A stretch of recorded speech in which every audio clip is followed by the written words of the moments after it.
Se você é fascinado por histórias que desafiam a realidade e mergulham nas profundezas do desconhecido, não perca o que vem a seguir. Prepare-se para mais uma história arrepiante de mistério, investigação e o sobrenatural. O que realmente aconteceu na floresta? O que ainda precisa ser descoberto para que a alma perdida finalmente descanse? Deixe seu relato, compartilhe sua opinião e, claro, inscreva-se no canal para não perder o desfecho dessa história. Ouça agora e não se esqueça de ativar o sininho para ser notificado sempre que algo misterioso acontecer. Relatos noturnos. O medo nunca foi tão real.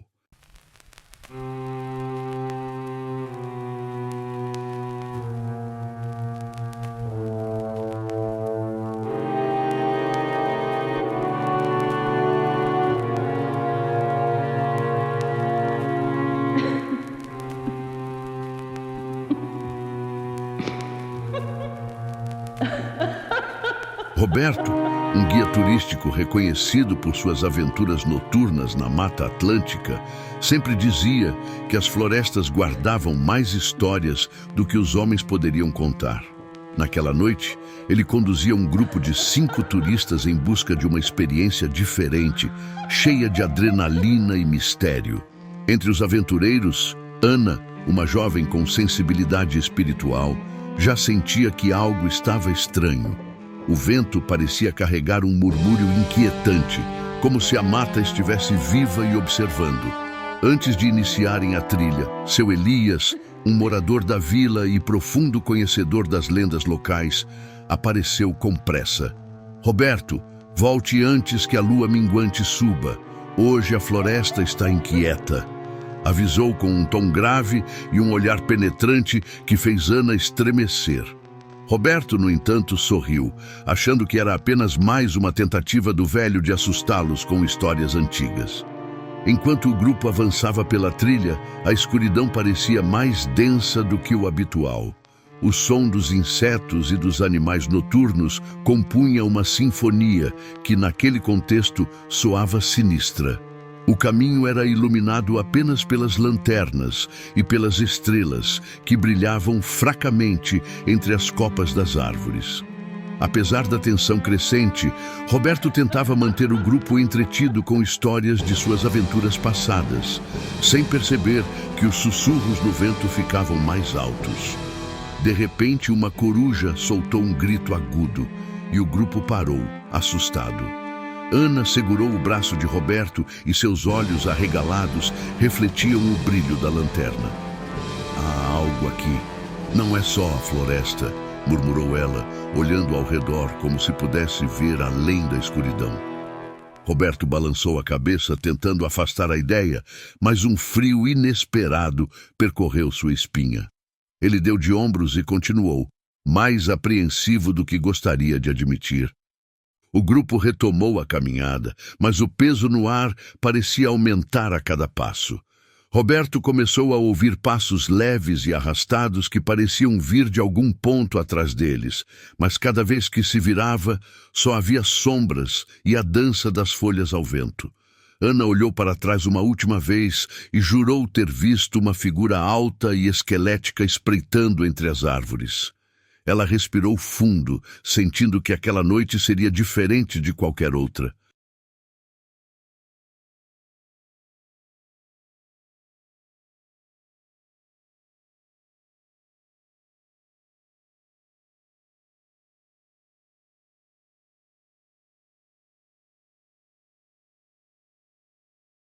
Quando o grupo avançava por uma clareira que Roberto conhecia bem, a atmosfera de tensão se intensificou. As lanternas iluminavam o terreno irregular e os troncos das árvores, mas a luz parecia não ter força suficiente para afastar a escuridão opressiva. Ana, ainda visivelmente perturbada, aproximou-se de Roberto. Algo está nos observando, você não sente? Perguntou em um sussurro que parecia vibrar com medo genuíno. Antes que Roberto pudesse responder, um som grave e distante ecoou pela floresta. Era como se alguém arrastasse algo pesado pelo chão de folhas secas. Ele tentou afastar o receio com um comentário despreocupado, mas as palavras morreram em sua boca. O grupo ficou em silêncio absoluto e os sussurros do vento se intensificaram, agora formando frases que ninguém ousava decifrar. Seu Elias, que havia seguido o grupo a uma distância respeitosa, apareceu subitamente à beira da clareira. Seu rosto estava pálido e sua voz saiu como um sopro. Não é seguro aqui. Ele está perto. Os turistas, que até então estavam nervosos, mas confiantes na liderança de Roberto, sentiram o medo se transformar em pânico controlado. Elias contou que, nos anos de sua juventude, presenciara sinais do corpo seco, a entidade amaldiçoada que rejeitava o descanso eterno. Os olhos de Ana se encheram de lágrimas, enquanto um vento gelado passou por ela, sussurrando algo que só ela parecia ouvir. Ele está perdido e não perdoa, disse ela como que em transe. Roberto percebeu que a situação havia saído de controle. Eles precisavam sair da floresta antes que o desconhecido se revelasse. Mas antes que pudessem dar o primeiro passo para a fuga, uma sombra longa e distorcida passou pela borda da clareira, movendo-se de forma antinatural. Os sussurros se transformaram em um gemido dolorido que parecia vir de todas as direções. Roberto soube naquele instante que estavam diante de algo que as lendas não faziam jus.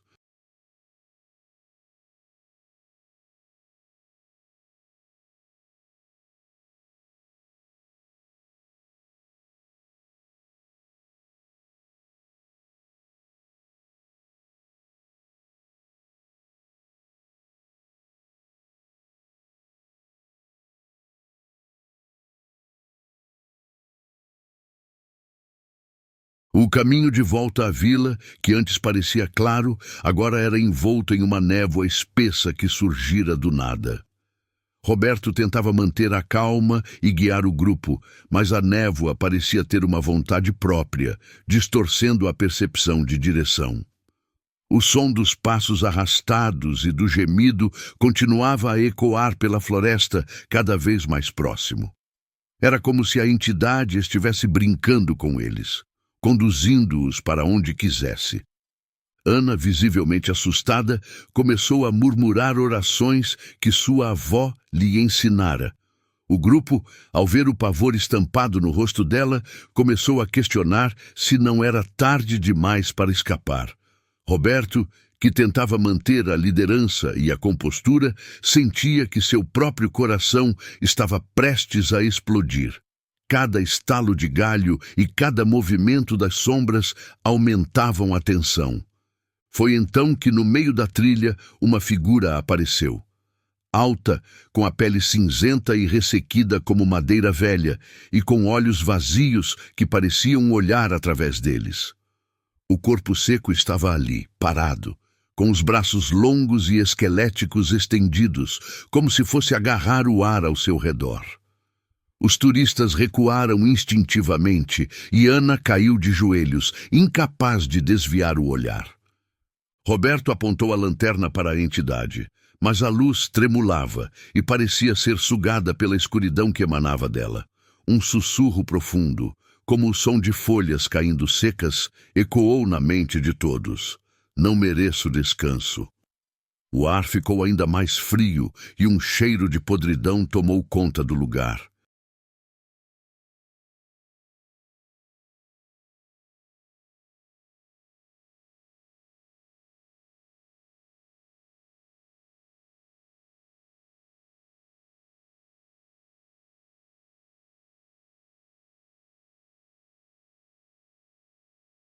Por um instante que pareceu durar uma eternidade, ninguém no grupo se moveu.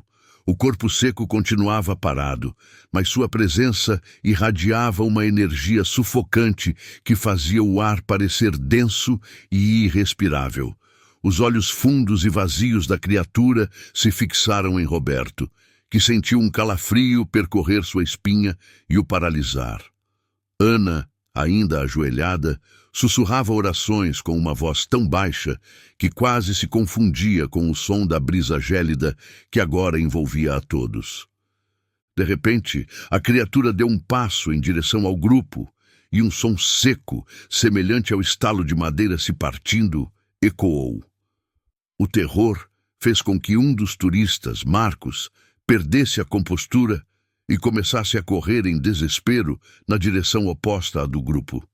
«Marcos, volte!» gritou Roberto, mas suas palavras se perderam no ar, abafadas pelo murmúrio sinistro que parecia vir da floresta inteira.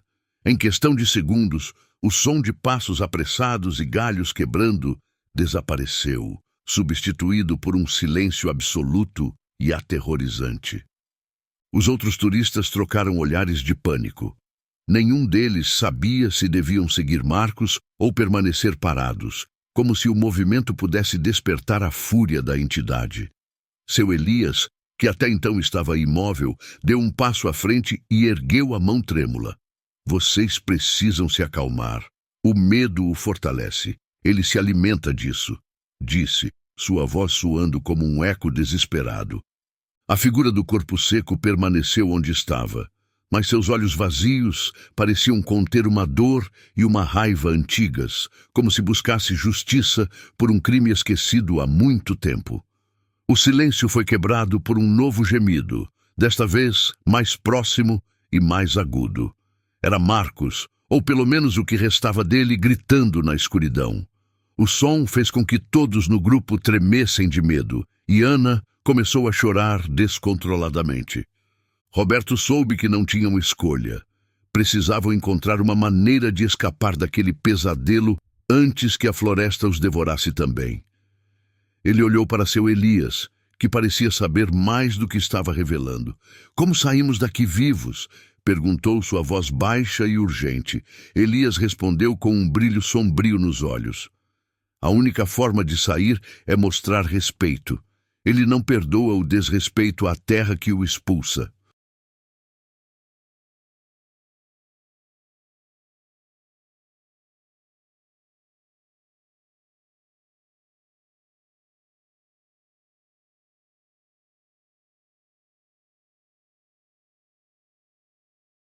Com as palavras de seu Elias ecoando em sua mente, Roberto rapidamente compreendeu que não estavam apenas enfrentando uma entidade qualquer. Estavam lidando com uma lenda enraizada em uma tragédia que a própria terra rejeitara. Ele lembrou-se das histórias que sua avó contava sobre espíritos errantes que buscavam descanso. O corpo seco era diferente. Sua alma estava condenada a vagar eternamente, rejeitada pelo céu e pela terra. Mas havia uma pequena esperança: apaziguá-lo com um gesto simbólico de respeito. Roberto olhou ao redor em busca de algo que pudesse usar. «Ana, precisamos de algo sagrado, algo que represente um pedido de perdão», disse ele, tentando controlar sua própria voz trêmula. Ana, ainda chorando, se forçou a lembrar de um colar com uma pequena cruz que carregava em sua mochila. Com mãos trêmulas, ela o tirou e entregou a Roberto. Elias, vendo a intenção do guia, deu um passo à frente e tirou do bolso um saquinho de pano com ervas secas que exalavam um cheiro forte. «Coloque isso no chão, em um círculo ao redor da cruz. É um antigo ritual de oferenda. Pode ser nossa única chance», explicou ele, enquanto ajudava Roberto a desenhar o círculo de ervas. O grupo, ainda em choque, observava a cena com os corações acelerados e a respiração curta. Quando o círculo estava pronto, Roberto se ajoelhou e colocou a cruz no centro, murmurando uma prece que não sabia de onde vinha. O vento, que antes soprava com uma força gelada, diminuiu, e a névoa começou a se dissipar levemente. O corpo seco, que permanecera estático até então, deu um passo hesitante em direção ao círculo. O ar ficou pesado de expectativa. A entidade parou na borda do círculo, seus olhos vazios agora brilhando com uma luz pálida e quase triste. O gemido de dor que todos haviam ouvido antes se transformou em um suspiro profundo e quase humano. O silêncio voltou a reinar, mas dessa vez não havia o peso do medo. Havia uma sensação de trégua, uma paz frágil que ninguém ousava quebrar.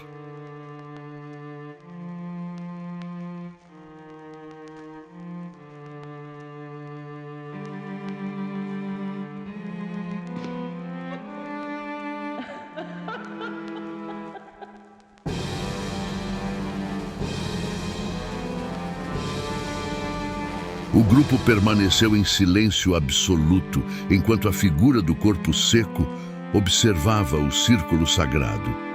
O tempo parecia ter parado, e até mesmo os ruídos da floresta haviam cessado, como se a natureza estivesse respeitando o ritual.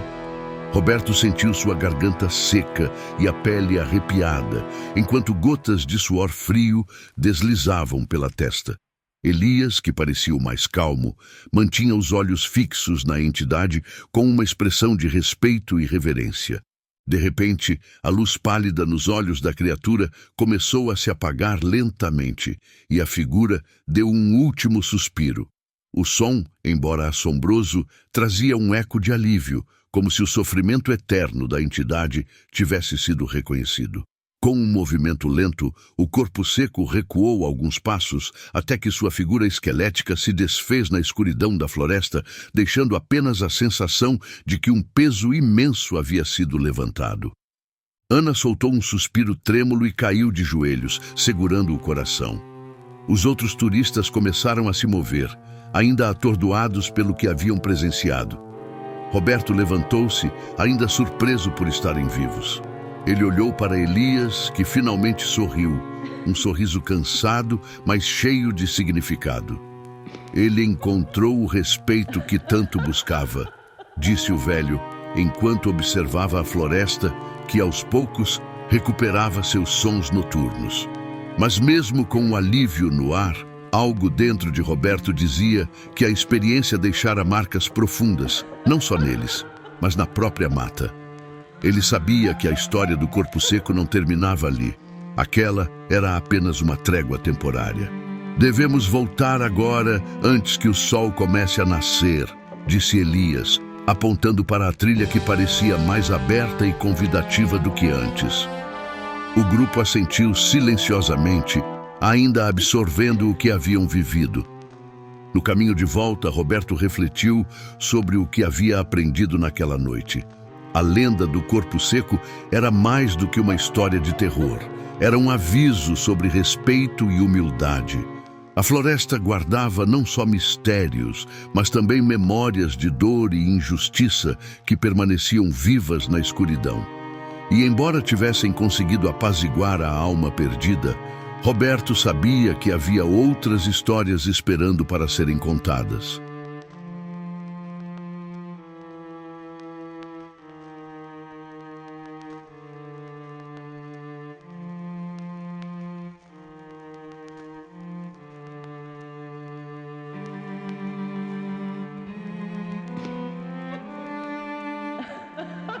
Quando o grupo finalmente emergiu da floresta, a vila adormecida começava a ganhar os primeiros tons de um amanhecer tímido.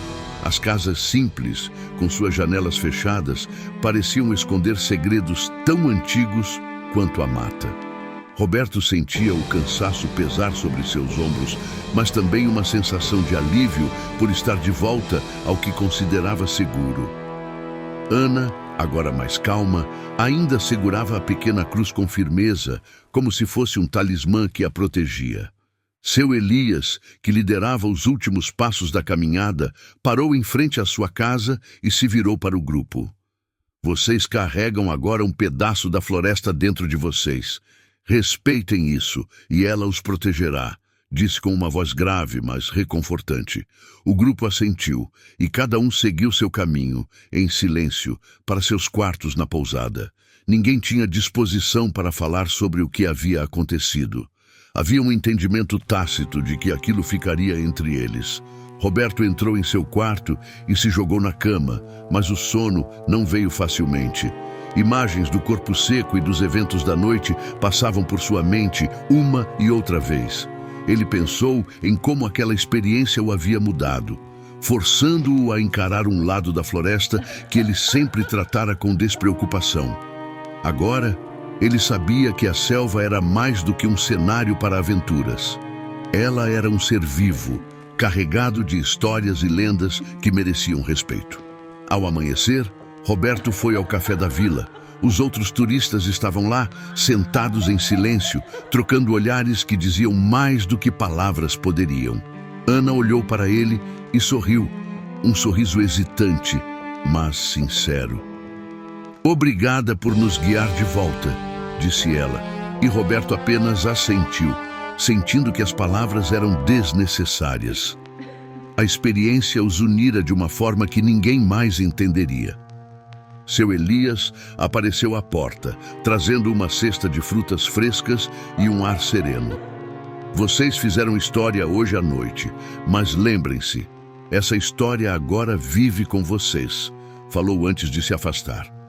O grupo sabia que ele estava certo. A lenda do corpo seco ainda estava viva, não só na floresta, mas em suas memórias.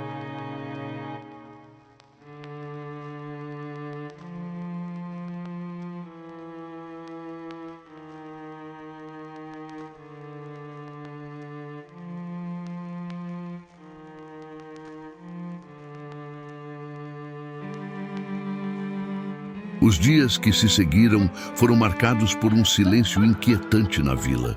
Os moradores, mesmo sem saber dos detalhes, sentiam que algo havia mudado na mata e nos visitantes. Roberto, agora mais reflexivo, passava as noites acordado, observando a silhueta escura da floresta pela janela de seu quarto.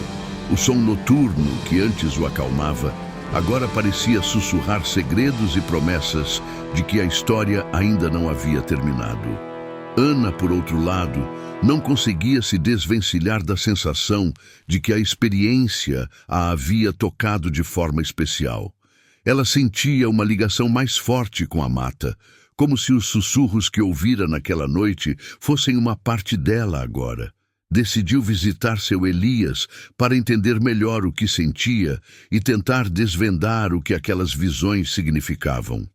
Ao chegar à casa do ancião, foi recebida com um olhar sábio e uma xícara de chá fumegante.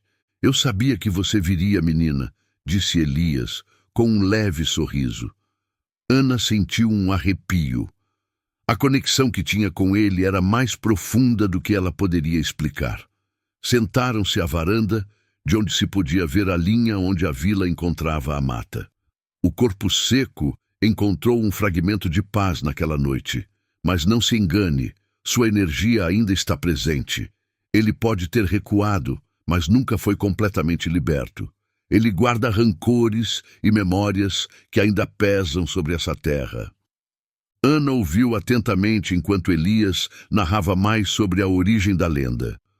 Um homem que, em vida, desrespeitou as leis da terra e dos homens. Sua alma, por ser impiedosa e gananciosa, foi rejeitada pelo céu e pela terra, condenada a vagar.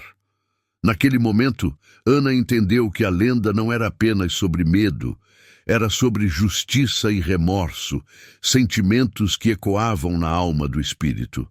Enquanto isso, Roberto começou a investigar mais sobre a história do corpo seco, agora que a experiência o consumia. Ele queria documentar o ocorrido, não como uma aventura turística, mas como um relato de advertência e aprendizado. Conversou com os moradores mais antigos, ouviu histórias que se perdiam no tempo e que reforçavam o que Elias dizia. A floresta era sagrada e suas memórias não podiam ser ignoradas. O tempo passou e a vida na vila voltou ao normal, mas para Ana e Roberto, a noite na floresta nunca realmente os deixou. Eles mantinham contato e discutiam frequentemente as implicações do que viveram. Ana descobriu uma nova paixão pelo estudo do misticismo e da espiritualidade, mergulhando em lendas e histórias do folclore brasileiro. Já Roberto tornou-se um guia mais cauteloso e respeitoso, sempre lembrando aos seus clientes que a floresta não era apenas um lugar de aventura, mas um santuário. Em uma tarde, enquanto caminhavam juntos até a beira da floresta para levar oferendas em agradecimento, sentiram um sopro de vento suave e ouviram, por um breve momento, um suspiro distante que parecia agradecer. Olharam-se e souberam que, de alguma forma, o corpo seco os reconhecia e talvez estivesse em paz, pelo menos por enquanto. A lenda ainda vivia, mas com ela o respeito e o temor que aprenderam a cultivar. E enquanto o sol se punha atrás das copas das árvores, a floresta parecia menos ameaçadora e mais acolhedora, como se aceitasse a oferta e a reverência de seus visitantes.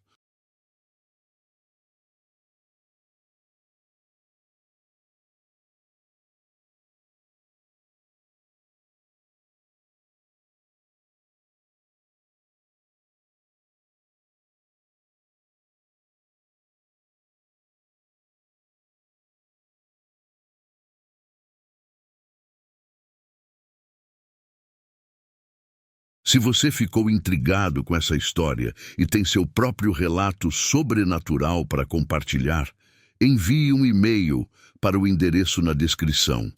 Sua experiência pode ser a próxima a ser contada aqui no Relatos Noturnos. E não se esqueça de deixar o seu like e compartilhar essa história arrepiante com seus amigos e familiares. Até a próxima! E lembre-se, o que está oculto nem sempre deseja permanecer nas sombras.